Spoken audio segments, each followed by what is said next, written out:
তাহলে আপনার রোজার ফরজ আদায়।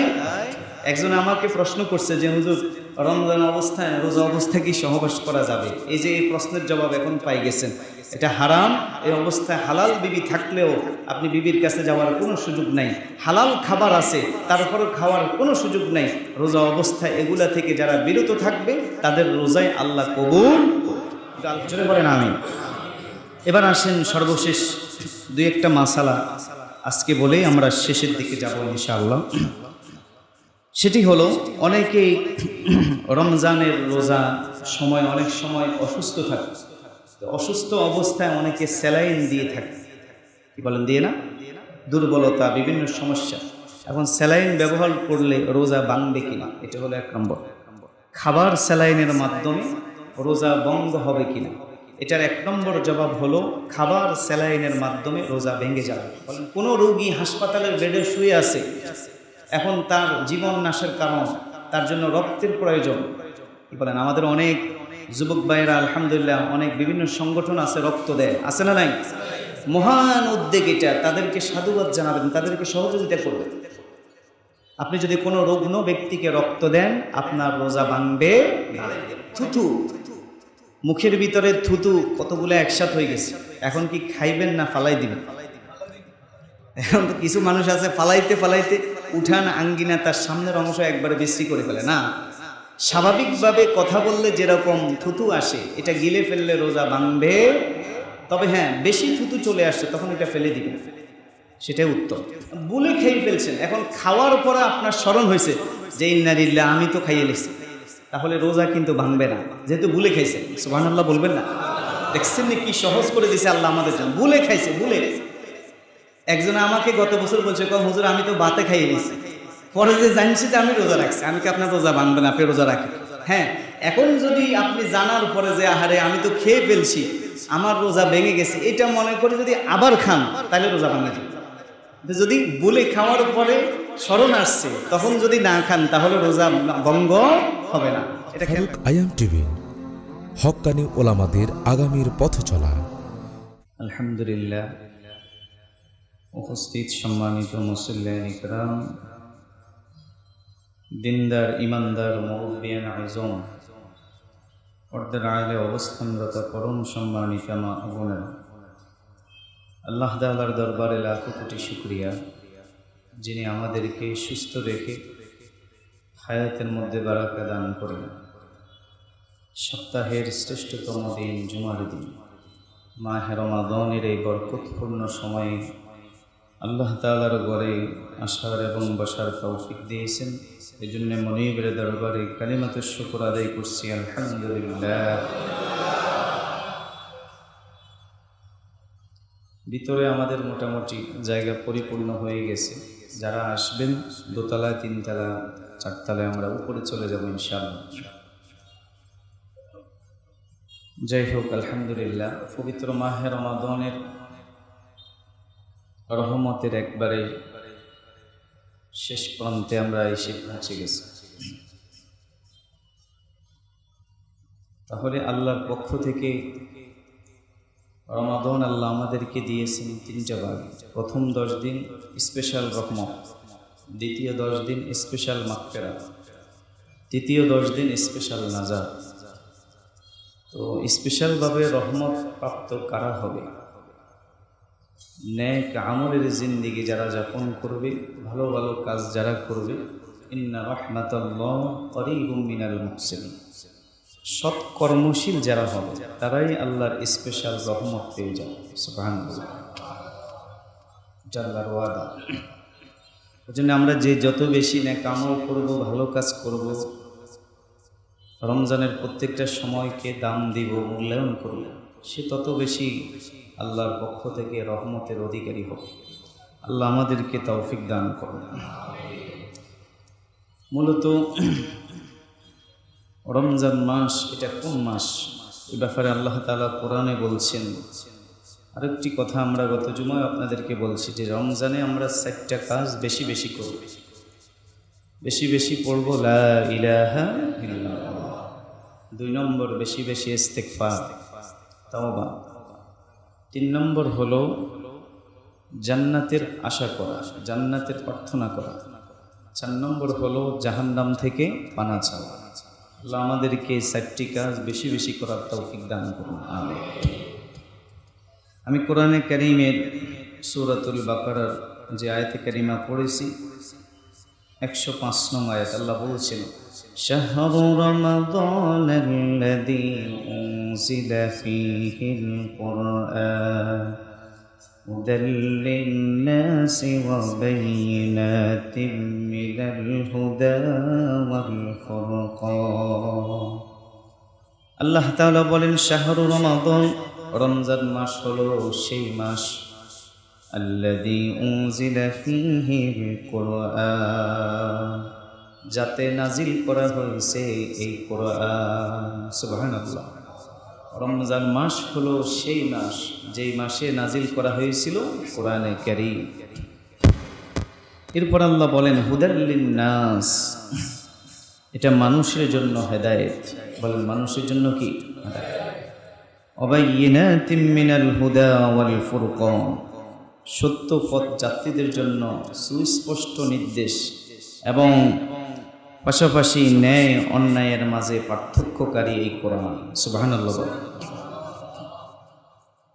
তাহলে যেহেতু নুজুলে কোরআনের সাথে রমজানের সম্পর্ক, রমজানের সাথে কোরআনের সম্পর্ক, তাহলে বোঝা গেল এই কোরআনের কারণেই মূলত রমজান দামি হয়েছে। সুবহানাল্লাহ। বলেন, কোরআনের কারণেই কি রমজান? কোরআনের কারণেই আমরা সবে কদর, লাইলাতুল কদর পেয়েছি। এ ব্যাপারে বোঝার জন্য আমি 2-1টি কথা না বললেই নয়। দেখেন, এই কোরআনে কারীমের সাথে যেই সম্পর্ক করবে, এই কোরআনকে যেই ভালোবাসবে, যেই সম্মান করবে, আল্লাহ তার দাম বাড়ায় দিবেন। সুবহানাল্লাহ। সে যেই হোক, মানুষ হোক, জিন হোক, পশু পাখি, ফেরেশতা, আল্লাহর সৃষ্টি জগতের মধ্যে যারাই কোরআনকে সম্মান করবে তাদের দাম বাড়ায় দিবেন কে? আল্লাহ। দেখেন, পৃথিবীতে আল্লাহ তাআলা অসংখ্য অগণিত ফেরেশতা বানিয়েছেন। এই ফেরেশতাদের মধ্যে সর্বশ্রেষ্ঠ যে ফেরেশতা, তার নাম হলো হযরত জিবরাইল আলাইহিস সালাম। বলেন, কি নাম? আল্লাহ তাআলা দুনিয়াতে অসংখ্য অগণিত ফেরেশতা নাজিল করেছেন। ফেরেশতার সংখ্যা কত? ওমা ইয়ালামু জুনুদা রাব্বিকা ইল্লাহু, আল্লাহ ছাড়া কেউ বলতে পারে না। চতুর্থ আসমানের উপরে একটা কাবা আছে, তার নাম হলো বাইতুল মামুর। বলেন, কি নাম?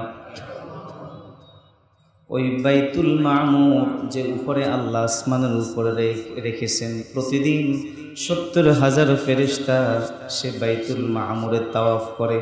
কিয়ামত পর্যন্ত আর সে কখনো সিরিয়াল পাবে না। সুবহানাল্লাহ। একজন যদি এটা তাওয়াফ করে, আমাদের বর্তমান বাইতুল্লাহ মক্কা শরীফ বরাবর উপরে একটা বাইতুল্লাহ আছে, সেখানে ফেরেশতারা তাওয়াফ করে। তাহলে ফেরেশতার সংখ্যা কত? এটা আল্লাহ ছাড়া কেউ জানে না। তো এই অসংখ্য অগণিত ফেরেশতার মধ্যে একজন ফেরেশতার দাম সবচাইতে বেশি, তার নাম হলো হযরত জিবরাইল আলাইহিস সালাতু ওয়াস সালামের দাম কেন এত বেশি হলো? একটাই মাত্র কারণ, জিবরাইলের সাথে কোরআনে কারীমের সম্পর্ক ছিল। সুবহানাল্লাহ। আল্লাহ তাআলা আমাদের নবীর উপর যখন কোরআন নাজিল করতেন, জিবরাইলের মাধ্যমে ওহীর মারফতে বার্তাবাহক হিসাবে আমার নবীর কাছে জিবরাইল সেটা পৌঁছায় দিতে। সুবহানাল্লাহ। জিবরাইলের সাথে বিশেষভাবে কোরআনের সম্পর্কটা থাকার কারণে আল্লাহর দরবারে তার দাম সবার চাইতে বেশি হয়ে গেল। শুধু তা নয়, আল্লাহ তাআলা সারা পৃথিবীতে অসংখ্য অগণিত শহর বানিয়েছেন। এই শহরগুলোর কথা সবাই কিছুদিন পর পর ভুলে যায়, কিন্তু পৃথিবীতে 2টা শহর এমন আছে যেটা মানুষ কিয়ামত পর্যন্ত সকলের অন্তরে এটা স্মরণ রাখবে। সুবহানাল্লাহ। একটা শহর হলো মক্কাতুল মুকাররমা, আরেকটা হলো মদিনাতুল মুনাওয়ারা। এই দুইটা শহর মানুষ কিয়ামত পর্যন্ত স্মরণ রাখবে। পৃথিবীতে অসংখ্য অগণিত শহর থাকার পরেও আল্লাহর কাছে এটার শ্রেষ্ঠত্ব সবার উপরে। একটাই মাত্র কারণ, মক্কার জমিনে, মদিনার জমিনে আল্লাহর কোরআন নাজিল হয়েছে। অসংখ্য অগণিত শহর থাকার পরেও এই দুইটা শহরের দাম, মর্যাদা, সম্মান এত বেশি কেন হলো? কারণ এই শহরগুলোর সাথে আল্লাহর কোরআনের সম্পর্ক আছে। বলেন কিসে? মক্কাতুল মুকাররমা, মদিনাতুল মুনাওয়ারা। কিয়ামত পর্যন্ত প্রত্যেকটা ঈমানদারের অন্তরে এটার ভালোবাসা থাকবে। শুধু তা নয়, আল্লাহ তাআলা বছরের মধ্যে 12টি মাস আমাদেরকে দিয়েছেন। ইন্না ইদ্দাতাশ শুহুরি ইনদাল্লাহি 12 শাহরান ফি কিতাবিল্লাহ। আল্লাহ তাআলা বলেন, নিশ্চয়ই মাস গণনার মধ্যে আমি তোমাদের জন্য 12টি মাস দিয়েছি। এই 12টি মাসের মধ্যে 4টা মাস হলো সম্মানিত, আর এই পুরা 12 মাসের মধ্যে সর্বশ্রেষ্ঠ যেই মাস তার নাম হলো রমজান মাস। সুবহানাল্লাহ। রমজান মাসের দাম কেন এত বেশি হলো? ওই যে আল্লাহ বলছেন, শাহরুর রমাদানাল্লাযী উনজিলা ফীহিল কুরআন। একটাই মাত্র কারণ, এই মাসে আল্লাহর কোরআন অবতীর্ণ হয়েছে। সুবহানাল্লাহ। তাহলে কোরআনের সাথে মাসের সম্পর্ক থাকার কারণে তার দাম বাড়ছে না কমছে? কথা বলেন, বাড়ছে না? আমরা যে কোরআনে কারিম পড়ি, রেহাইলের উপরে রাখি, এটা জড় পদার্থ, কথা বলতে পারে না, হাঁটতে পারে না, চলতে পারে না, জড় পদার্থ। এটার উপরে যখন কোরআনকে রাখা হয়, তখন কোরআনকে আমি যেভাবে সম্মান করি, ওই জড় পদার্থ রেহাইলটাকেও আমি সেভাবে সম্মান করি। ঠিক না বেটি? 50 টাকা, 60 টাকা, 20 টাকা, 30 টাকার ছোট্ট একটা গিলাফ, জুদ্দান কাপড়, কত হাজার হাজার টাকার কাপড় রাস্তায় পড়ে থাকে, কেউ সম্মান করে না। কিন্তু একটা 50 টাকার সামান্য একটা কাপড় যখনই কোরআনকে আবৃত করে ফেলে, তখন কোরআনকে আমি যেইভাবে সম্মান করি, ওই জুদ্দানটাকেও আমি সেইভাবে সম্মান করি। সুবহানাল্লাহ। তাহলে কোরআনের সাথে লাগার কারণে তার দাম বাড়ছে না কমছে? কথা বলেন, বাড়ছে না? শুধু তা নয়, আল্লাহ তাআলা অসংখ্য অগণিত জাতি কম দুনিয়াতে পাঠিয়েছেন। তার মধ্যে আমরা হলাম সৃষ্টির সেরা, আশরাফুল মাখলুকাত। আমাদের উপর আল্লাহ কোরআন দিয়েছেন। কোরআন আমাদেরকে দেওয়ার কারণে যত জাতি আল্লাহ বানিয়েছেন, সকলের উপরে আমাদের মর্যাদা বেড়ে গেছে। সুবহানাল্লাহ। অসংখ্য অগণিত নবী পয়গম্বর আল্লাহ দুনিয়াতে পাঠিয়েছেন, লক্ষাধিক নবী। অসংখ্য অগণিত নবীর মধ্যে আমার নবীর দাম সবার চাইতে বেশি, সবার উপরে, সবার শ্রেষ্ঠ। এটার অনেকগুলা কারণ আছে, তার মধ্যে অন্যতম শ্রেষ্ঠ কারণ হলো আমার নবীর উপর আল্লাহ কোরআন নাজিল করেছে।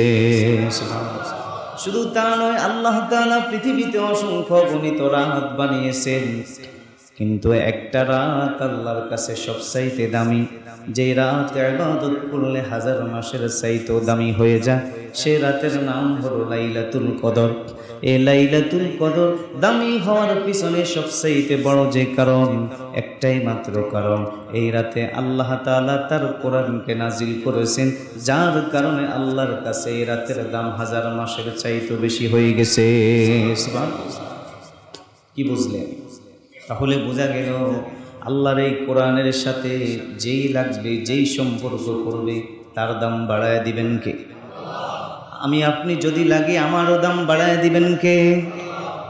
দেখেন, কোনো ব্যক্তি যদি কোরআনের সাথে লাগে, কোরআনকে তার সিনায় ধারণ করে, কোরআন অনুযায়ী আমল করে, কোরআনকে ভালোবাসে, মহাব্বত করে, রমজান মাস কোরআনকে তেলাওয়াত করে, কোরআন বুঝে, কোরআনকে সময় দেয়। আল্লাহর নবী বলেন, ইউকালু লিসাহিবিল কুরআন ইকরা ওয়ারতাকি ওয়ারাত্তিল কামা কুনতা তুরাত্তিলু ফিদ দুনিয়া ফাইন্না মানজিলাকা ইনদা আখিরি আয়াতিন তাকরাউহা। আল্লাহর নবী, বিশ্ব নবী বলেন, কিয়ামতের দিন দুনিয়াতে যারা কোরআন পড়েছে, কোরআনকে মুখস্থ করেছে, কোরআনের হাফেজ হয়েছে, তাদেরকে বলা হবে, পড়তে থাকো আর চড়তে থাকো। তুমি পড়তে থাকো, চড়তে থাকো। যেভাবে দুনিয়াতে তুমি ধীরস্থিরভাবে আল্লাহর কোরআন পড়তে, আজকে কিয়ামতের দিন সেইভাবে তুমি তেলাওয়াত করো। সুবহানাল্লাহ।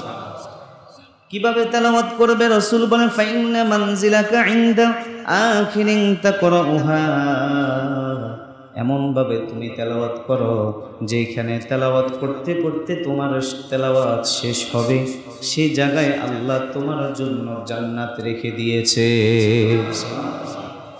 তাহলে ব্যক্তির সাথে কোরআনের সম্পর্ক থাকলে তার দাম বাড়বে না কমবে? শুধু তা না, উলবিসা ওয়ালিদাহু তাজান ইয়াউমাল কিয়ামাহ। রাসূল বলেন, কিয়ামতের দিন কোরআনের হাফেজ, কোরআনের সংরক্ষণকারী, আমলকারী যারা হবে, ওই কোরআনওয়ালার সম্মানার্থে কিয়ামতের দিন আল্লাহ তার মা বাবার মাথায় নূরের টুপি পরিধান করাবে। কোন কোন হাদিস আছে শুধু তা না, আল্লাহ তাআলা তাকে এত সম্মানিত করবেন, কিয়ামতের দিন আল্লাহ তাকে বলবেন, যাও জাহান্নামে যাও, তোমার পছন্দ অনুযায়ী 10 জনকে সুপারিশ করে জান্নাতে নিয়ে যাও। সুবহানাল্লাহ। সে যখন জাহান্নাম থেকে, জাহান্নাম অবতারিত হয়ে গেছে, কদ ওয়াজাবাত লাহুন নার, এরকম 10 জন মানুষকে সুপারিশ করার পাওয়ার আল্লাহ কোরআনওয়ালাকে দিলেন। সর্বপ্রথম সে তার মা বাবাকে সুপারিশ করে নিয়ে যাবে। এজন্যে কোরআন নাজিলের মাস, আমরা যদি কোরআনকে না পড়ি, কোরআনকে যদি পরিপূর্ণভাবে না বুঝি, তাহলে আমাদের মতো হতবাগা দুর্বাগা আর কেউ হতে পারে। প্রত্যেকে নিয়ত করেন অন্তত পক্ষে একটা খতম কোরআন শরীফ পড়ব ইনশাআল্লাহ। বলে সময় তো দুনিয়ার বাহিরে সব সময় কাটাই, কিছু সময়ে রমজানকে গনিমত মনে করে আমরা আল্লাহর কোরআন বেশি বেশি পড়ব। আল্লাহ তৌফিক দান করে। আমাদের সমাজে একটা কথা প্রচলিত আছে, অনেকে বলে যে কোরআন বুঝে না পড়লে কোনো সওয়াব নেই। নাউজুবিল্লাহ বলে। এই কথাটা সম্পূর্ণ মিথ্যা কথা। মানুষকে আল্লাহর কোরআন তেলাওয়াত করা থেকে দূরে রাখার জন্য এই পায়তারা চলতেছে। অথচ দেখেন রসুল কি বলে, রসুলের হাদিস, স্পষ্ট হাদিস। আল্লাহর নবী বলেন, মান ক্বারা হারফাম মিন কিতাবিল্লাহ ফালাহু হাসানা। আল্লাহর যে বান্দা বান্দি কোরআনে কারীমের একটা অক্ষর পড়বে, সাথে সাথে তার আমলনামায় একটা নেকি লেখা হয়ে যাবে। সুবহানাল্লাহ। এরপরে রসুল বলেন, ওয়াল হাসানাতু বিআশরি আমসালিহা। আর আল্লাহ তাআলা একটা নেকিকে 10টা নেকির সমতুল্য করে দিবেন। সুবহানাল্লাহ। এরপরে রসুল বলেন, লা আকুলু আলিফ লাম মিম হরফুন ওয়া লামুন হরফুন ওয়া মিমুন হরফুন। আল্লাহর নবী বলেন, আমি বলি না আলিফ একটা হরফ, লাম একটা হরফ, মিম একটা হরফ, আমি বলি না। আমি বলি, আল্লাহর নবী বলেন, আমি বলি না আলিফ লাম মিম এটা একটা হরফ, বাল আলিফুন হরফুন ওয়া মিমুন হরফুন ওয়া লামুন হরফুন। বরং আলিফ একটা হরফ, লাম একটা হরফ, মিম একটা হরফ। কেউ যদি শুধু এতটুকু বলে আলিফ লাম মিম, সঙ্গে সঙ্গে তার আমলনামায় 30টা নেকি লেখা হয়ে যাবে। এটা হলো রমজানের বাহিরে। আর রমজানের ভিতরে তেলাওয়াত করলে 1/70, আমরা বলি না, হাজার হাজার লক্ষ লক্ষ নেকি হয়ে যাবে। সুবহানাল্লাহ। একটু বাইরে একটু জায়গা দেন, যেটুম বাইরে একটু জায়গা। আলহামদুলিল্লাহ। যাই হোক, তাহলে কোরআন মূলত বুঝতে হবে। কোরআন শব্দের অর্থ হলো পড়া। বলেন কি? পড়া, পঠিত, পড়া। এরপরে কোরআন নাজিল হয়েছে পড়ার জন্য আর মানার জন্য। বলেন, কোরআন নাজিল হয়েছে কিসের জন্য? পড়ার জন্য আর কি? মানার জন্য। কোরআন অনুযায়ী মানতে হবে, চলতে হবে। আল্লাহ আমাদেরকে তৌফিক দান করুন। সবাই বলি আমিন। কোরআনে কারীম আল্লাহ বলছেন, ওয়াকালার রাসূলু ইয়া রাব্বি ইন্না কওমি ইত্তাখাযু হাযাল কুরআনা মাহজুরা। আল্লাহ তাআলা বলেন, হে আমার হাবিব, আল্লাহর নবী বলছেন, হে আল্লাহ, ইয়া রাব্বি ইন্না কওমি ইত্তাখাযু হাযাল কুরআনা মাহজুরা। আল্লাহর নবী আল্লাহর কাছে বললেন, হে আমার রব, আমার জাতির মধ্যে, আমার উম্মতের মধ্যে এমন অনেক মানুষ আছে যারা কোরআনকে পরিত্যক্ত মনে করে, যারা কোরআনকে দাম দেয় না। নাউজুবিল্লাহ।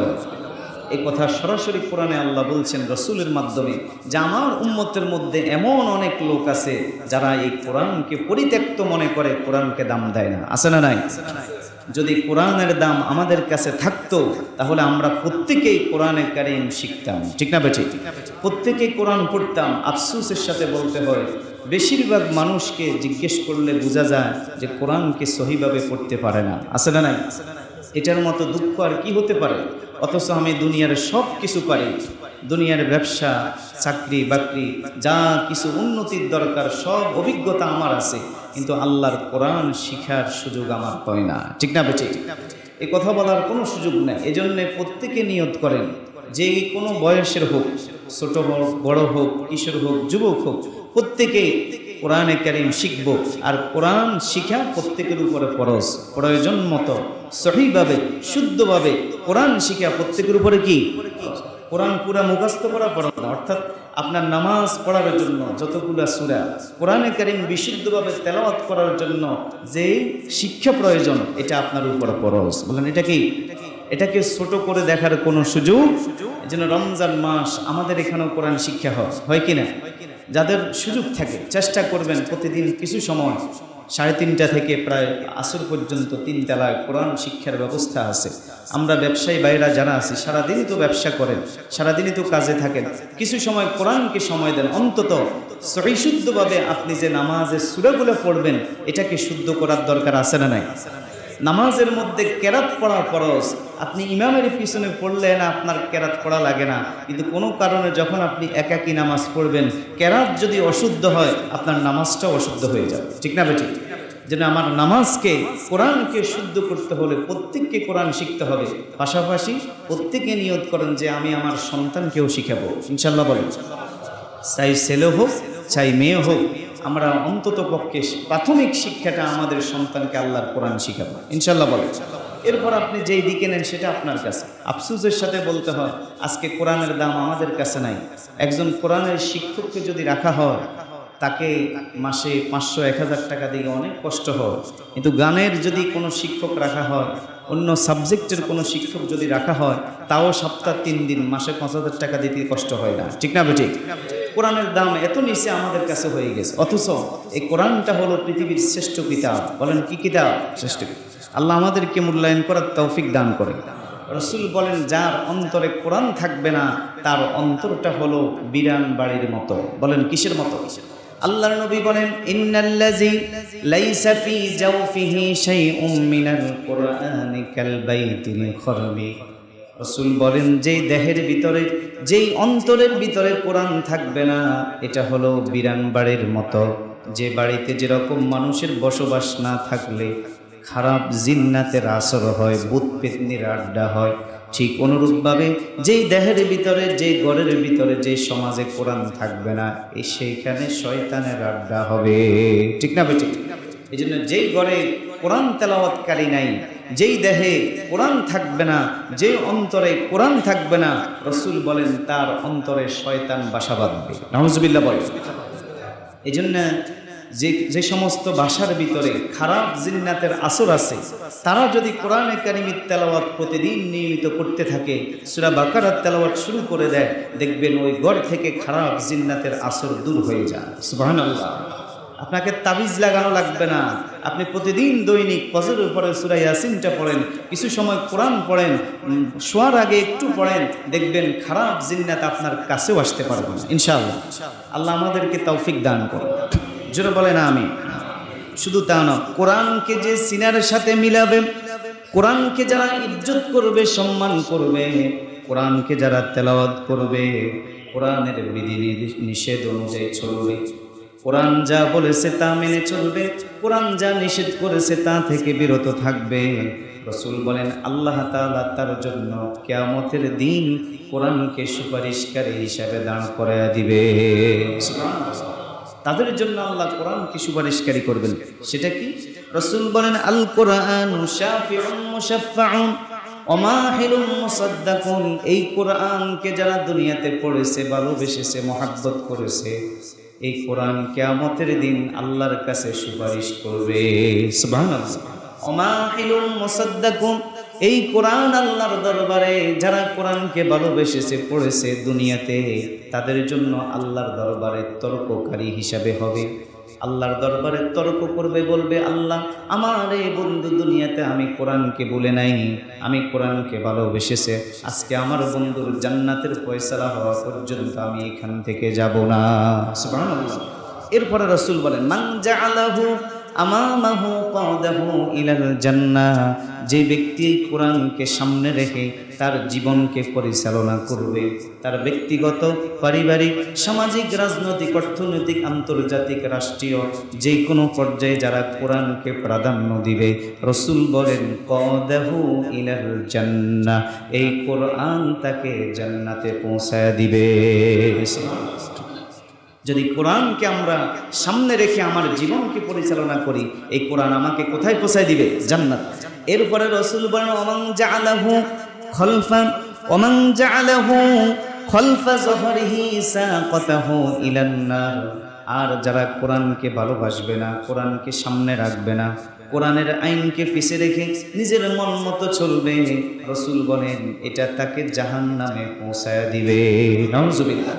এই জন্যে আমরা যেইখানে থাকি না কেন, যার মতানৈক্য যেটাই হোক না কেন, আমরা আল্লাহর কোরআনকে ভালোবাসি ইনশাল্লাহ। বলে এই কোরআনকে আমি ভালোবাসবো, মহব্বত করব, কারণ রাসূল বলেন পৃথিবীতে যত কিছু আছে সব কিছুর চাইতে দামি যে জিনিসটা তার নাম হলো কোরআন। বলেন তার নাম কি?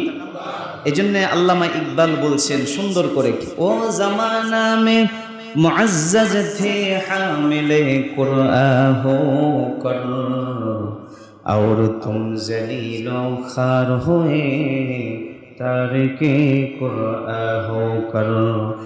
আল্লামা ইকবাল বলেন কোরআনের বাহক হয়ে ওরা ছিল বিশ্ব সেরা মুসলমান, তোমরা হলে বিড়ম্বিত ছেড়ে দিয়ে আল কোরআন। এক সময় মানুষ সারা পৃথিবী শাসন করেছে কোরআনের ছায়াতলে আসার কারণে, ঠিক না বেঠিক? সারা পৃথিবী মুসলমান শাসন করেছে কোরআনের ছায়াতলে আসার কারণে। আল্লামা ইকবাল বলেন, মরহুম, তিনি বলেন যে আজকে তোমরা কোরআনকে ছেড়ে দিয়ে পৃথিবীতে তোমরা লাঞ্ছিত হয়ে আসো, ঠিক না বেঠিক? এই জন্যে দেখেন আরেকটা কথা, দুনিয়া এবং আখিরাতের মধ্যে সবচেয়ে বড় নিয়ামত, সবচেয়ে বড় দৌলত যে জিনিসটা, সেটা হলো কোরআন। সুবহানাল্লাহ। এই দুনিয়া এবং আখিরাতে যা কিছু আছে, আল্লাহর কাছে সবচাইতে দামি যে জিনিসটা, তার নাম কি? কোরআন। দেখেন তাহলে যারা আল্লাহর এই দামি জিনিসটাকে শিখবে, আত্মস্থ করবে, ওই অনুযায়ী চলবে, তারাও আল্লাহর কাছে সবচেয়ে দামি মানুষ হয়ে যাবে। সুবহানাল্লাহ। শুধু তা নয়, ইমাম শাফিঈ রহমাতুল্লাহ আলাইহি বলছেন চমৎকার একটা কথা, না বললেই নয়। হযরত ইমাম শাফিঈ রহমাতুল্লাহ আলাইহির যুগে এক ব্যক্তি বিবাহ করার পরে তার সন্তানাদি হয় না, অনেক দিন হয়ে গেল সন্তান হয় না। হুজুরের কাছে গিয়ে দোয়া চায়, বিভিন্নভাবে আল্লাহর কাছে প্রার্থনা করে, করতে করতে একটা সময় আল্লাহ তাআলা তাকে একটা কন্যা সন্তান দান করেছেন। অনেক বছর পরে যদি কারো সন্তান হয়, দেখবেন সে যে এত খুশি হয়, পৃথিবীর কোনো কিছু তার কাছে এত ভালো লাগে না। ওই সময়টা তার কাছে যত ভালো লাগে। যাদের সন্তান হয় না তারা বুঝে এটার মূল্য কত। এই জন্য যাদের সন্তান হয় না, একটা আমলও বলে দিই, বেশি বেশি এই দোয়াগুলো পড়বেন। রব্বি হাবলি মিনাস সালিহিন। বলেন কি পড়বেন? রব্বি হাবলি মিনাস সালিহিন। রব্বানা হাব লানা মিন আজওয়াজিনা ওয়া যুররিয়াতিনা কুররাতা আ'য়ুন ওয়াজআলনা লিল মুত্তাকিনা ইমামা। রব্বি হাবলি মিন লাদুনকা যুররিয়াতান তাইয়্যিবা ইন্নাকা সামিউদ দুআ। রব্বি লা তাযারনি ফারদান ওয়া আনতা খায়রুল ওয়ারিসিন। এই দোয়াগুলো বেশি বেশি পড়লে আল্লাহ নেককার সন্তান দিবেন। সুবহানাল্লাহ। তো ওই আল্লাহর বান্দার যখন মেয়ে সন্তান হলো, সে খুশিতে আত্মহারা হয়ে গেল, এত বছর পরে আল্লাহ আমাকে একটা কন্যা সন্তান দিছে। কি বলেন? কন্যা সন্তান হলে বর্তমানে আমরা খুশি হই না বেজার হই? দুইটা উত্তর পাওয়া গেছে। কিছু বলছে যে খুশি, কিছু বলছে বেজার।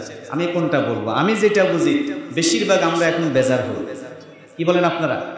ছেলে হইলে মাশাআল্লাহ মিষ্টি এত বেশি খাওয়া, আর মেয়ে হলে মুখটা মলিন হয়ে থাকে। নাউজুবিল্লাহ বলে। অথচ আল্লাহর রাসূল বলছেন যার তিনটা কন্যা সন্তান হবে, তার জন্য জান্নাত ওয়াজিব হয়ে যায়। সুবহানাল্লাহ। যার সর্বপ্রথম কন্যা, তার ঘরটাকে আল্লাহ বরকতে ভরপুর করে দেয়। সুবহানাল্লাহ। এই জন্য কারো মেয়ে সন্তান হলে নারাজ হবেন না, খুশি হবেন, কারণ ছেলে হোক মেয়ে হোক, এটা দেওয়ার ক্ষমতা কার হাতে? আল্লাহ আমাদেরকে বুঝার তৌফিক দান করুন। তো তার কন্যা সন্তান হয়েছে, সে তো খুশিতে এখন সে সাথে সাথে আল্লাহকে বলতেছে, আল্লাহর কসম করে বলতেছে যে আল্লাহ যেহেতু আমাকে একটা কন্যার সন্তান এত বছর পরে দিল, আল্লাহর কসম আমি আমার কন্যার জন্য তার যখন বিয়ে হবে তাকে আমি দুনিয়া আখেরাতে সবচেয়ে বড় দামি যে জিনিসটা, যে দৌলত, আমি তাকে সেটা দিয়ে দান করব। সুবহানাল্লাহ। অর্থাৎ আমি তাকে তার বিয়ের সময় পৃথিবীর শ্রেষ্ঠ যে জিনিসটা সেটা দিব। সুবহানাল্লাহ। এখন আস্তে আস্তে মেয়েটা যখন বড় হওয়া শুরু করলো, এবার তার ভিতরে চিন্তা পেরেশানি ঢুকে গেল যে আমি তো নিয়ত করে ফেলেছি আমার কন্যার বিয়ের সময় আমি পৃথিবীর শ্রেষ্ঠ সম্পদ দিব। এখন পৃথিবীর শ্রেষ্ঠ সম্পদ দুনিয়া আখেরাতের মধ্যে কোনটা এটা তো তার জানা নাই। কি বাড়ি গাড়ি, না টাকা পয়সা, না শান শৌকত, কি করবে? সে পেরেশান হয়ে মানুষের কাছে জিজ্ঞেস করতেছে, সন্তোষজনক উত্তর কোথাও পাইতেছে না। খোঁজ নিতে নিতেও মানুষ বলল যে তুমি ইমাম শাফিঈর কাছে যাও, তিনি তোমাকে সুন্দর একটা জবাব দিবেন। সুবহানাল্লাহ। লোকটা চলে গেল হযরত ইমাম শাফিঈর কাছে, গিয়ে বলতেছে হুজুর এত বছর পরে আমার কন্যা হলো, আমি তো নিয়ত করেছি দুনিয়া আখিরাতের মধ্যে সবচেয়ে বড় যে নিয়ামত সেটা আমি আমার মেয়েকে দিব, এখন আমি আমার মেয়েকে কি দিব? হযরত ইমাম শাফিঈ বলতেছে দুনিয়া আখিরাতের মধ্যে সবচেয়ে বড় নিয়ামত হলো আল্লাহর কোরআন। সুবহানাল্লাহ। বলেন আল্লাহর কি? এবার তিনি বলছে তাহলে তোমার উচিত হবে তুমি সর্বপ্রথম তোমার কন্যাকে আল্লাহর কোরআন শিখায় দিবে। সুবহানাল্লাহ। 2 নম্বর কাজ হলো যখন তার বিবাহ হবে উপযুক্ত বয়সে, বিবাহের সাথে সাথে তাকে একটা কোরআনে কারীম হাদিয়া দিয়া দিবে। সুবহানাল্লাহ। তাহলে তোমার কসম পরিপূর্ণ হয়ে যাবে, আর পেরেশান হওয়ার কোনো দরকার নেই। সুবহানাল্লাহ বলে। আর এই কথায় রাসূল বলছেন আল কোরআনু আহাব্বু ইলাল্লাহ মিনাস সামাওয়াতি ওয়াল আরদি ওয়া মান ফিহিন্না। রাসূল বলেন 7 আসমান 7 জমিনের ভিতরে সৃষ্টি জগতের মধ্যে যা কিছু আছে সব কিছুর চাইতে আল্লাহর কাছে সবচাইতে দামি যে জিনিসটা সেটা হলো কোরআন। সুবহানাল্লাহ। বলেন সেটা কি? আজকে কোরআনের দাম মূল্য আমাদের কাছে নাই। এমন এমন মানুষ আছে সারা বছর ধরে কোরআনের সাথে কোনো সম্পর্ক নাই, একটু দূরে চায়ও না, আছে না নাই? এখন যে রমজান চলতেছে, আজকে 9তম রমজান চলতেছে, এখনো পর্যন্ত কিছু মানুষ আছে কোরআন ধরার সুযোগ হয় না, আছে না নাই? আমরা এত দূরে চলে গেছি, এই জন্য তো আমাদের এত অশান্তি। এই জন্য আমি আহ্বান করব, এই কথাগুলো বললাম না কেন বলছি? রমজান দামি হয়েছে কোরআনের কারণে। এই মাসে আল্লাহ কোরআন নাজিল করেছেন, কোরআনের সাথে যেই সম্পর্ক করেছে তার দাম আল্লাহ বাড়িয়ে দিয়েছেন। সুতরাং আমরাও সর্বপ্রথম কোরআন শিখে কোরআনের সাথে সম্পর্ক করব। 2 নম্বর সন্তানকে শিখিয়ে কোরআনের সাথে সম্পর্ক করব। 3 নম্বর কোরআন অনুযায়ী আমল করে কোরআনের সাথে সম্পর্ক, ইনশাআল্লাহ। তাহলে প্রত্যেকে কোরআন পড়বো তো ইনশাআল্লাহ। কোরআনের হক হলো 2টা, একটা হলো কোরআন পড়া, 2 নম্বর হলো কোরআন অনুযায়ী চলা। বলেন 2 নম্বর কি? আল্লাহ আমাদের প্রত্যেককে তৌফিক দান করুন। এ বিষয়ে আমি আপনাদেরকে আর বলছি না। এবার আসেন আরেকটি কথা আপনাদেরকে বলি, যে আমরা যে রমজানের রোজা রাখতেছি, রোজা দামি হয় কিসের মাধ্যমে? সেটা আমি গত জুমা আপনাদেরকে বলছি যে চোখের হেফাজতের মাধ্যমে রোজা দামি হয়, জবানের হেফাজতের মাধ্যমে রোজা দামি হয়, কানের হেফাজতের মাধ্যমে রোজা দামি হয়, অঙ্গ প্রত্যঙ্গের হেফাজতের মাধ্যমে রোজা দামি হয়। অতি ওজন না করা, তাহলে রোজা দামি হবে। এবং আল্লাহর রহমতের আশা করা, আযাবের ভয় থাকা, আমার রোজা কবুল হচ্ছে কি হচ্ছে না, তাহলে রোজা দামি হবে। ঠিক না ঠিক? আরেকটা কথা রাসূল বলেন, রোজা অবস্থায় সকল গুনাহ তোমাদেরকে বর্জন করতে হবে। এরপরে রাসূল বলেন আন আবি হুরায়রা রাদিয়াল্লাহু তাআলা আনহু قال قال رسول الله صلى الله عليه وسلم من لم يدع قول الزور والعمل به। আল্লাহর নবী বিশ্ব নবী বলেন, যে ব্যক্তি রোজা অবস্থায় মিথ্যা কথা বলে, বলেন কি বলে? মিথ্যা কথা বলে এবং মিথ্যা কাজ যে ছাড়বে না, পরিত্যাগ করবে না, আল্লাহর নবী বলেন ফালাইসা লিল্লাহি হাজাতুন ফি আইয়াদা তুআমুহু ওয়া শারাবুহু।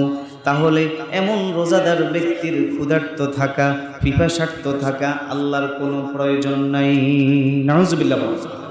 রাসূল বলেন যে ব্যক্তি রোজা রেখেছে কিন্তু মিথ্যা কথা বলে, মিথ্যা ছাড়তে পারে না, গুনাহ ছাড়তে পারে না, এই ব্যক্তির রোজা আল্লাহর কাছে দামি হবে না। আল্লাহর এই সমস্ত রোজাদারের রোজার কোনো বিনিময় তাকে দিবে না। এজন্য রোজা যদি দামি বানাতে হয় আমাদের সবাইকে মিথ্যা পরিহার করতে হবে। বলেন কি? মিথ্যা কথা বলা যাবে না, এটা বুখারী শরীফের হাদিস। এবার আসেন আরেকটা কথা জানতে হবে, রোজার মধ্যে ফরজ হলো 2টা। বলেন ওযুর ফরজ কয়টা? কথা বলেন না। 60টা। বলেন কয়টা? আরে আমরা শিখতে আসছি না। সমস্ত মুখ দোয়া, দোনো হাতের কুনুস, মাথা মাসে, দোনো পায়ে টাকুস। এই 60টার যদি কিঞ্চিত পরিমাণ বাকি থাকে আপনার ওযু হবে না, এটা খেয়াল রাখতে হবে। ঠিক রোজার ফরজ হলো 2টা। বলেন কয়টা? রোজা তো রাখতেছেন কিন্তু ফরজ যদি আদায় না হয় রোজা হবে? রোজার ফরজ হলো 2টা। 1 নম্বর হলো বিশুদ্ধ নিয়ত করা। বলেন কি করা? নিয়ত করা। নিয়ত মূলত মনের বিষয়। আমরা অনেকে পড়ি নাওয়াইতু আন আসুমা গাদান মিন শাহরি রমাদানিল মুবারাকি ফারদাল্লাকা ইয়া আল্লাহু ফাতাকাব্বাল মিন্নি ইন্নাকা আনতাস সামিউল আলিম। এটা পড়েন, পড়লে কোনো সমস্যা নাই, না পড়লেও কোনো সমস্যা নেই, কিন্তু মনে মনে আপনাকে নিয়ত করতে হবে যে আল্লাহ আমি ইনশাআল্লাহ আগামীকাল রোজাটা কি রাখবো। সেহরি খেয়ে নিয়ত করে ফেলবেন, এটা রোজার হক। 1 নম্বর ফরজ। 2 নম্বর ফরজ হলো সুবহে সাদিক থেকে সূর্যাস্ত পর্যন্ত। বলেন কোন সময়? সুবহে সাদিক থেকে সূর্যাস্ত পর্যন্ত সকল প্রকার পানাহার এবং যৌন কাজ থেকে বিরত থাকা, তাহলে আপনার রোজার ফরজ আদায়। একজন আমাকে প্রশ্ন করছে যে হুজুর রমজান অবস্থায় রোজা অবস্থায় কি সহবাস করা যাবে? এই যে এই প্রশ্নের জবাব এখন পাই গেছেন, এটা হারাম। এই অবস্থায় হালাল বিবি থাকলেও আপনি বিবির কাছে যাওয়ার কোনো সুযোগ নাই। হালাল খাবার আছে তারপরও খাওয়ার কোনো সুযোগ নাই। রোজা অবস্থায় এগুলা থেকে যারা বিরত থাকবে তাদের রোজায় আল্লাহ কবুল। কিন্তু আলহামদুলিল্লাহ আমাদের সমাজে কিছু ভাইরা আছে দোকানের জাঁপ পালাই, পর্দা ফালাই, পিছনে বসে বসে খায়। আছে না নাই? নাউজুবিল্লাহ বলেন না। অনেক মুসলমানেরা আছে এখনো পর্যন্ত রমজানের দিনের বেলা খায়। আছে না নাই? কি জবাব তারা আল্লাহর কাছে দিবে? তারা তো বুঝে না একটা রোজা কেউ যদি ইচ্ছাকৃত ছেড়ে দেয় তার কাফফারা হলো 60টা রোজা রাখতে হবে। কয়টা? আর জাহান্নাম তো আছে। এই জন্য খবরদার, ইচ্ছাকৃতভাবে কেউ আমরা রোজা পরিত্যাগ করব না।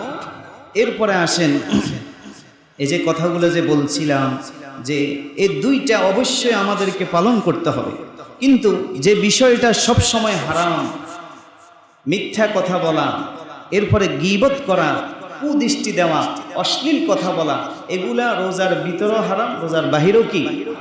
তাহলে রমজানের রোজা দামি হবে যারা মিথ্যা বলে না, মিথ্যা কসম করে মাল বিক্রি করে না, পণ্য বিক্রি করে না, খাদ্যে ভেজাল দেয় না, ওজনে কম দেয় না, 1 নম্বরকে 2 নম্বরের ভিতরে ঢুকায় না। ঠিক না বেঠিক? তাদের রোজা দামি হবে।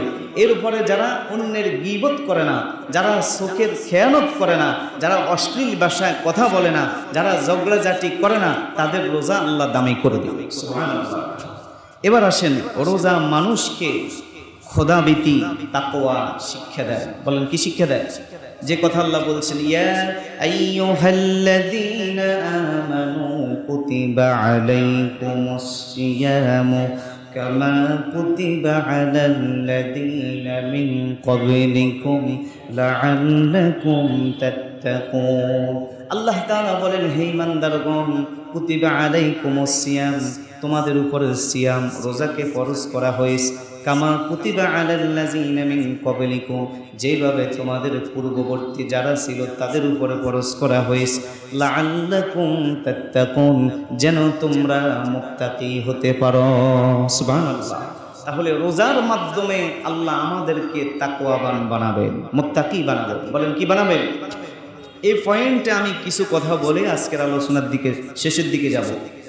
তাকওয়া, বলেন কি বলছি? তাকওয়া এটা আরবি শব্দ। তাকওয়ার মূল অর্থ হলো বেঁচে থাকা, ছেড়ে দেওয়া, পরিত্যাগ করা। এক কথায় তাকওয়া কাকে বলে? হারাম এবং নিষিদ্ধ কাজ থেকে বেঁচে থাকার নামই হলো তাকওয়া। সুবহানাল্লাহ বলেন। বলেন কি বলছি? হারাম এবং নিষিদ্ধ কাজ থেকে বেঁচে থাকার নামে কি? যেমন আপনি রাস্তা দিয়ে হাঁটতেছেন, যদি চোখের হেফাজত করেন বিন নারী থেকে, আপনি যে মুত্তাকি এটাই তার প্রমাণ। ঠিক না বেঠিক?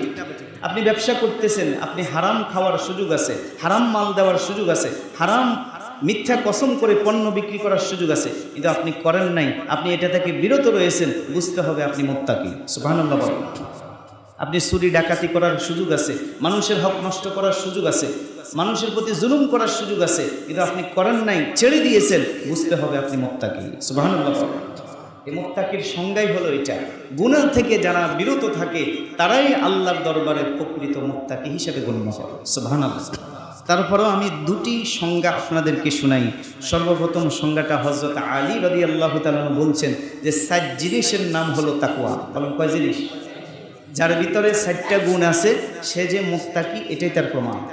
এক নম্বর হলো তিনি বলছেন, হযরত আলী রাদিয়াল্লাহু তাআলা আনহু বলেন, আল খাউফু মিনাল জালিল। এক নম্বর হলো যারা সব সময় আল্লাহকে ভয় করে চলে, সর্বহালতে চিন্তা করে আল্লাহ আমাকে দেখতেছে, বুঝতে হবে এই লোকটা হলো মুত্তাকি। সুবহানাল্লাহ। 2 নম্বর হলো ওয়াল আমালু বিত-তানজিল। কোরআন যা নাজিল করেছে এর উপরে যারা আমল করে তারাই হলো মুত্তাকি। সুবহানাল্লাহ। 3 নম্বর হলো ওয়াল কনাআতু বিল কলিল। যারা অল্পে তুষ্ট থাকে, অল্পে সন্তুষ্ট থাকে, আল্লাহর উপরে রাজি খুশি থাকে সর্বহালতে, তারাই হলো মুত্তাকি। সুবহানাল্লাহ। 4 নম্বর হলো ওয়াল ইস্তিআদাদু লিয়াউমির রহিম। যারা সবসময় আখিরাতের প্রস্তুতি গ্রহণ করে, আখিরাতের ফিকির করে চলে, তারাই হলো মুত্তাকি। সুবহানাল্লাহ। সব সময় নামাজের সময় হলে মসজিদে আসে, আখিরাতের ফিকির করে, হারাম কাজ ছেড়ে দেয়, আখিরাতের ফিকির করে, গুনাহ থেকে বেঁচে থাকে, আখিরাতের ফিকির করে। হযরত আলী বলেন এরাই হলো মুত্তাকি। সুবহানাল্লাহ। তাহলে হযরত আলীর মতে 7 জিনিসের নাম হলো তাকওয়া। 1 নম্বর বলছিলাম যারা সর্বহালতে আল্লাহকে ভয় করে।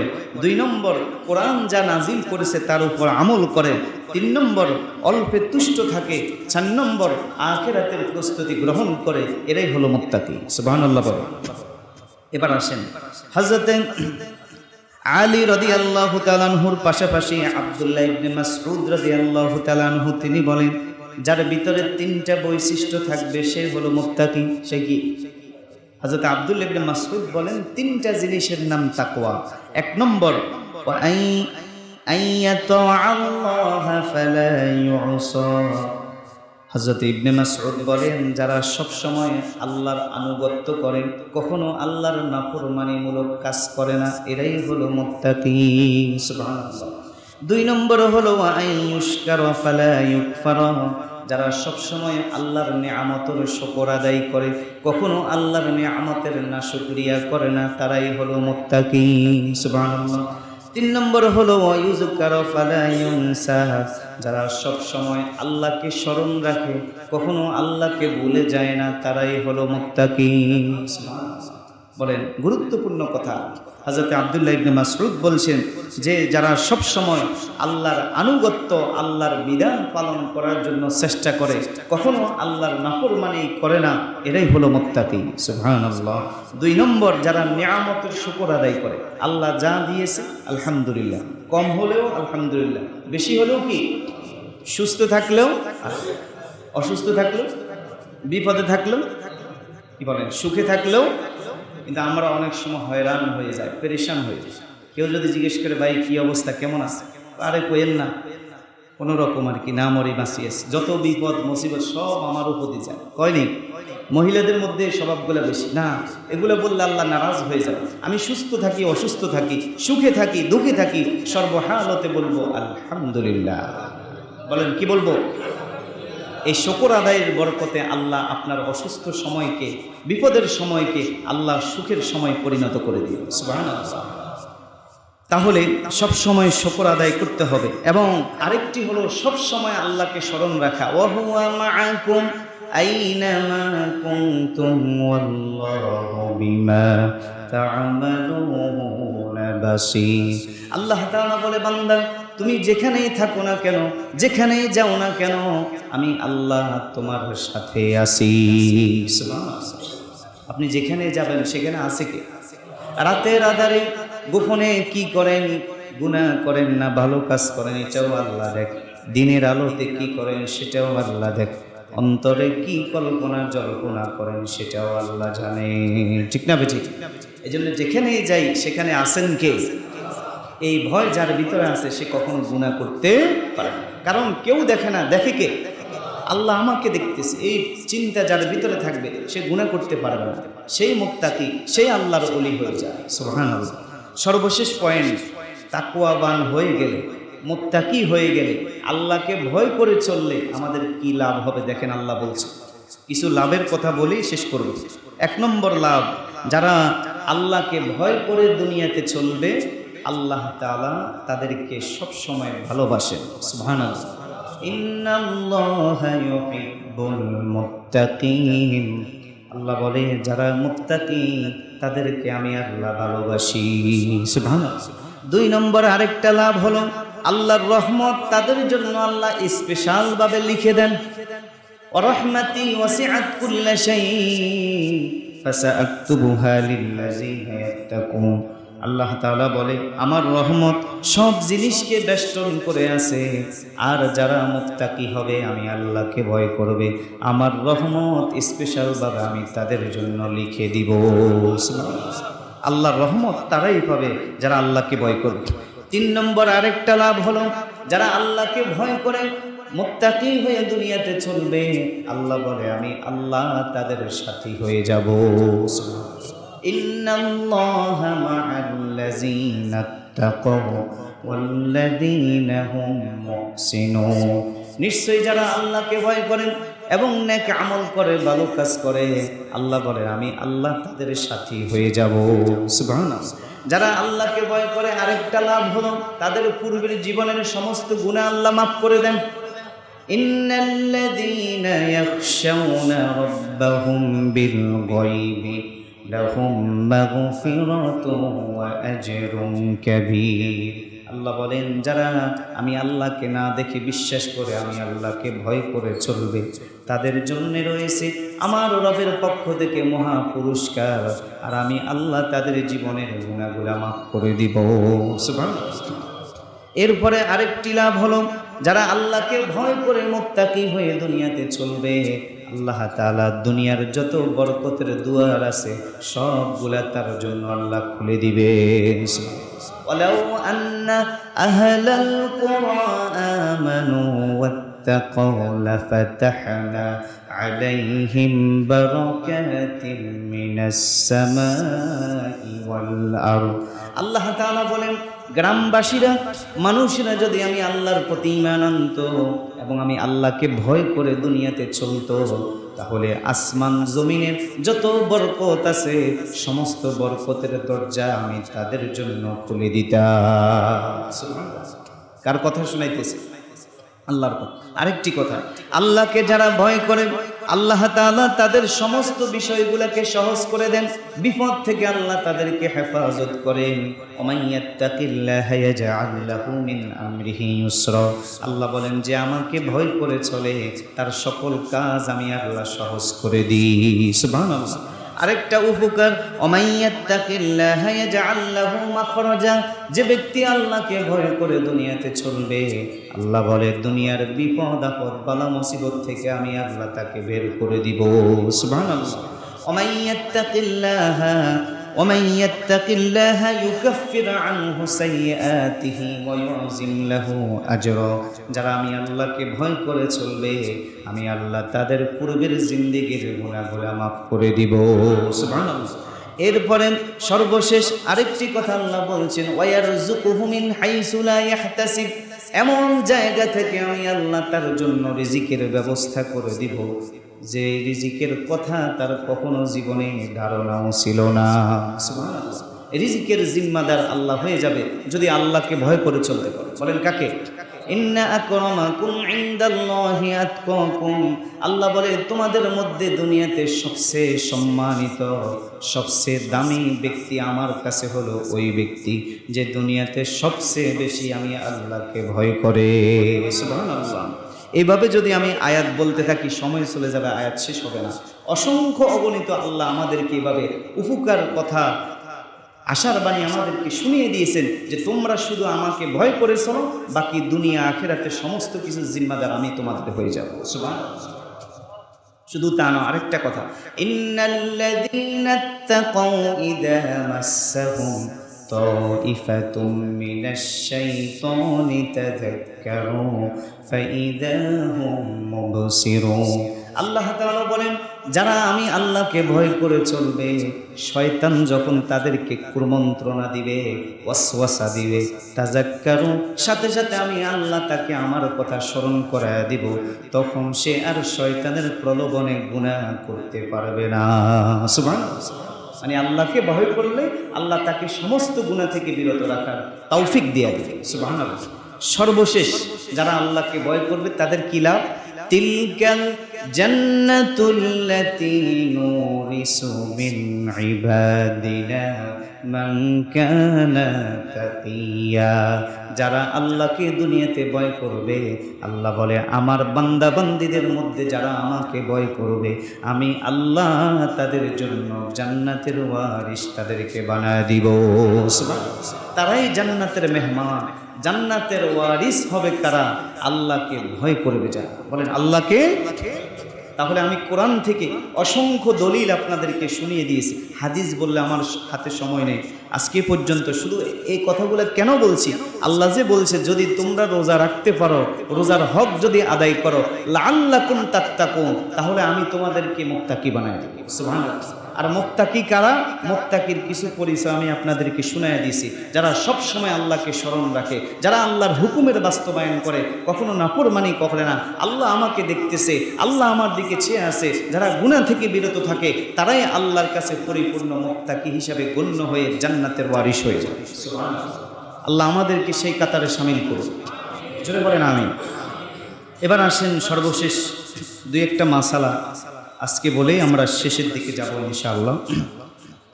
সেটি হলো, অনেকেই রমজানের রোজা সময় অনেক সময় অসুস্থ থাকে।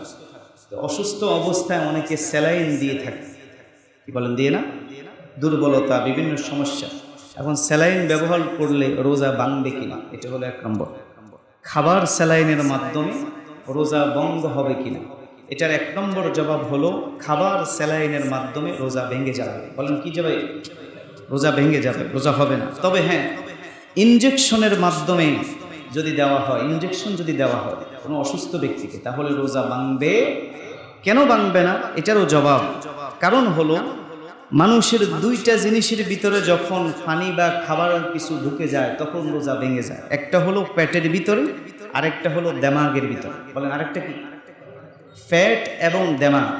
আর ডাক্তারদের থিওরি অনুযায়ী ইনজেকশনের মাধ্যমে ফ্যাটে আর দেমাগে খাবার ঢুকে না, এটা শরীরের সাথে মিশে যায়, রক্তের সাথে, যার কারণে রোজা ভাঙবে না। এজন্য ইনজেকশন দেওয়া যাবে বিশেষ কারণবশত, তবে না দেওয়া উত্তম।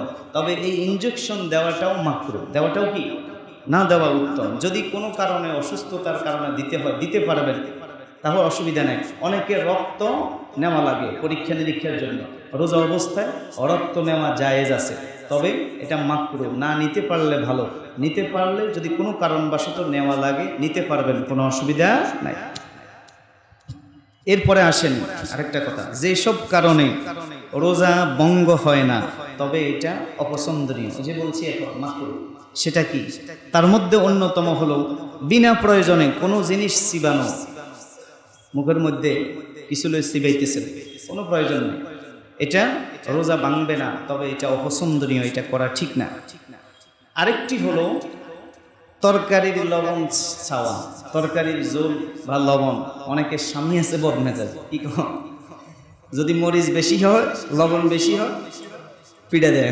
দেখছেন গ্রামের দিকে এগুলো আসে, নাউজুবিল্লাহ বলেন না। এই সমস্ত বদ আখলাকওয়ালা স্বামী থেকে আল্লাহ আমাদের মা বোনদেরকে হেফাজত করে। জোরে বলেন আমি। ওই যে আমি কিছুদিন আগেও বলছি, কিছু স্বামী এমন আছে যে স্ত্রীদেরকে বান্দির মতো ব্যবহার করে, আছে না নাই? নাফরমান, এ জাহান্নামে যাবে স্ত্রীর সাথে খারাপ আচরণ করার কারণে। নাউজুবিল্লাহ। তার গায়ে হাত দেয়, তাকে মারে। নাউজুবিল্লাহ। স্ত্রীকে মারবেন না, খারাপ আচরণ করবেন। হ্যাঁ, কোনো কারণে স্ত্রী যদি আপনার অবাধ্য হয়, আপনি সেটাকে কথার মাধ্যমে বুঝান, অথবা লোক নিয়ে বসেন, তার গার্ডিয়ান ডাকেন, আইনি প্রক্রিয়া। কিন্তু তার গায়ে হাত দেওয়া, তার প্রতি নির্যাতন করা, এগুলা হারাম, এগুলার সাথে ইসলামের কোনো সম্পর্ক নেই।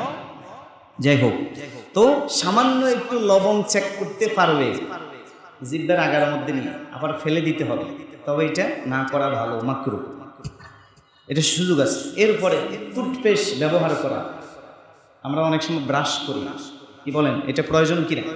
টুথপেস্ট ব্যবহার করা রমজানের দিনের বেলা মাকরুহ, করলে রোজা ভাঙবে না, তবে এটা মাকরুহ, এটা রাতের বেলায় করে নেবেন। ভোর রাত্রে করা যায়, সন্ধ্যা রাত্রে করা যায়, কি বলেন? দিনের বেলা মেসওয়াক করবো, বলেন কি করবো? মেসওয়াক করবো ইনশাআল্লাহ। এরপরে আরেকটি মাসালা হলো, ওই যে একটু আগে বলছি, কোনো রোগী হাসপাতালের বেডে শুয়ে আছে, এখন তার জীবন নাশের কারণ, তার জন্য রক্তের প্রয়োজন, কি বলেন? আমাদের অনেক যুবক ভাইয়েরা আলহামদুলিল্লাহ অনেক বিভিন্ন সংগঠন আছে, রক্ত দেয়, আছে না নাই? মহান উদ্যোগ এটা, তাদেরকে সাধুবাদ জানাবেন, তাদেরকে সহযোগিতা করবেন। আপনি যদি কোনো রুগ্ন ব্যক্তিকে রক্ত দেন, আপনার রোজা ভাঙবে না, তবে চেষ্টা করা না দেওয়া এটা অনুত্তম কাজ, দিলে অসুবিধা নাই, এটা খেয়াল রাখতে হবে। এরপরে আমরা যে একে অন্যের গীবত করি একসাথে বসলে, মা বোনেরা বলেন আর পুরুষ বলেন, সবাই সমান, কি কম, কার কোথায় কি হয়েছে, কে কিভাবে কি করছে, সব একসাথে হলে আরেকজনের গীবত, পরনিন্দা, সগলপুরি যা আছে সব শুরু হয়ে যায়, ঠিক না বেঠিক? এটা মাকরুহ, এটার কারণে আপনার রমজানের রোজার যে ফজিলত, বরকত, এটা নষ্ট হয়ে যায়, এটা করা যাবে না। সময় পেলে একটু জিকির করেন, সুবহানাল্লাহ, আলহামদুলিল্লাহ, আল্লাহু আকবার, লা ইলাহা ইল্লাল্লাহ, ইস্তিগফার, দুরূদ শরীফ, কোরআনে কারীমের তেলাওয়াত করেন, কি বলেন? ইনশাআল্লাহ। এরপরে থুথু, মুখের ভিতরে থুথু কতগুলো একসাথ হয়ে গেছে, এখন কি খাইবেন না ফালাই দিবেন? এখন তো কিছু মানুষ আছে ফালাইতে ফালাইতে উঠান আঙ্গিনা, তার সামনের অংশ একবারে বিশ্রী করে ফেলে। না, স্বাভাবিকভাবে কথা বললে যেরকম থুতু আসে, এটা গিলে ফেললে রোজা ভাঙবে, তবে হ্যাঁ বেশি থুতু চলে আসছে তখন এটা ফেলে দিবেন, সেটাই উত্তম। এবার আসেন আরেকটি মাসালা, যেসব কারণে রোজা একেবারেই ভেঙে যায়, রোজা কি একেবারে ভেঙে যায়, এমন কিছু কাজ আছে, এগুলা করা, এই মাসালাটা বলে আমরা আলোচনা শেষ করতেছি। 1 নম্বর হলো কানে ও নাকে তেল বা ওষুধ ব্যবহার করা। বলেন কি বলছি? কোনো তেল বা ওষুধ, অনেকে আছে নাকের রং দেয়নি, কানের ভিতরে খোঁচা মারি মারি তেল দেয়, রোজা ভেঙে যাবে। তাহলে নাকে, কানে, এগুলো সমস্ত কোথাও কি ওষুধ সেবন করা যাবে না, রোজা ভেঙে যাবে। এরপরে আরেকটি হলো রোজা ভাঙার কারণ, স্বেচ্ছায় মুখ ভরে বমি করা। বমি হতে একটু আসতেছে আর কি, আপনি একের ভালো করে বাইরে যাই ইচ্ছে করেছে, রোজা ভাঙিয়েছে। অনিচ্ছাকৃত যদি হয়ে যায় রোজা ভাঙবে না। তবে হ্যাঁ, এখানে আরেকটা কথা, এখন বমি করার পরে কিছু খাবার মুখে আইসেন, এটা খাইয়ে লাইছেন, গিলে ফেলছেন, তাহলে রোজা ভেঙে যাবে। খাবার যেটা আসবে এটা ফেলে দিতে হবে, এটা কি যদি ভিতরে চলে যায় তাহলে রোজা কি হয়ে যাবে? ভেঙে যাবে, এটা খেয়াল রাখতে হবে। আরেকটি হলো ওযু করার সময় আমরা একটু খেয়াল রাখবো, অনেকে অনেক সময় কুলি করে, মুখে হয়তো একটু দুর্গন্ধ, তো একেবারে গড় গড় করতে করতে কণ্ঠনালীর ভিতরে পানি ঢুকে যায়, আসেনি? এই কণ্ঠনালীর ভিতরে যদি পানি চলে যায় তাহলে রোজা ভেঙে যায়। এই জন্য কুলি করতেও কি সাবধান, বলেন কি, তাহলে রোজা ভেঙে যাবে, খেয়াল রাখতে হবে। আবার মাশাআল্লাহ অনেকে চিন্তা করে যে বলছে খাবার খাওয়া যাইতো না, তো সিগারেট কি খানার জিনিস, এটা ধোঁয়া, তো সিগারেট একটা খাই ফেলছে, কি বলেন? সিগারেট খাইলে সিগারেট খান, আর যেটাই খান, বিড়ি খান, অথবা আগারবাতির ধোঁয়া নাকের ভিতরে নেওয়া, এগুলো করলে, সিগারেট খেলে রোজা ভঙ্গ হয়ে যাবে, রোজা আর থাকবে না। এরপরে আসেন তো মাশাআল্লাহ মোটামুটি একটা জিনিস জানছেন, রোজা অবস্থায় খাওয়া যাবে না, রোজার পরে তো খাওয়া যাবে, কি কম চুপ হয়ে গেছে। রোজার পরেও এটা না খাওয়া ভালো, উত্তম। কারণ হলো এটা আমার শরীরের ক্ষতি, এটা ক্যান্সারের কারণ, সিগারেটের গায়ে লেখা আছে, কি বলেন, যক্ষার কারণ, যেটাই শরীরের জন্য ক্ষতিকর এটাই ইসলামে নিষেধ, ঠিক না বেঠিক? আর যেহেতু এটা নেশা, এটা মুখ থেকে দুর্গন্ধ আসে, এই জন্য আমরা এগুলা খাবো না, এগুলা হারাম, এগুলার কাছেও আমরা যাবো না, আস্তে আস্তে আমরা এগুলা থেকে বিরত থাকবো ইনশাআল্লাহ। আসলে এগুলো হলো মনের বিষয়। বলেন কিসের বিষয়? একজনে আমাকে ওদিন বলে, হুজুর আমি এখন আর পান খাই না। আমি তো আগে তো আপনাকে খুব দেখতাম পান খাইতেন, মুখে সবসময় পানের আসর থাকতো, এখন নাই কে? হুজুর এখন আর খাই না, এখন মন থেকে নিয়ত করছে যে আর খাবো না, এখন তো খাইতে পারি, থাকতে পারি, অসুবিধা নেই। তা আসলে যারা সিগারেট খান, যদি মন থেকে নিয়ত করেন যে রমজানে 1টি মাস দিনের বেলা যদি না খাইতে পারি, বাকি 11 মাসও না খাওয়া যাবে ইনশাআল্লাহ। বলেন মনের বিষয়। বলেন এগুলো কিসের বিষয়? আল্লাহ আমাদেরকে তৌফিক দান করুন, জোরে বলেন আমিন। এরপরে আরেকটি মাসালা হলো, আমরা ভুলে খাওয়ার পর রোজা ভেঙে গেছে মনে করে আবার খেয়ে ফেলা। যেমন মনে করেন আপনি ঘরে গেছেন, বাসায় গেছেন, সামনে মাশাআল্লাহ একটা সুন্দর খাবারের জিনিস পাইছেন, এখন হঠাৎ মুখে দিয়ে খেয়ে ফেলছেন।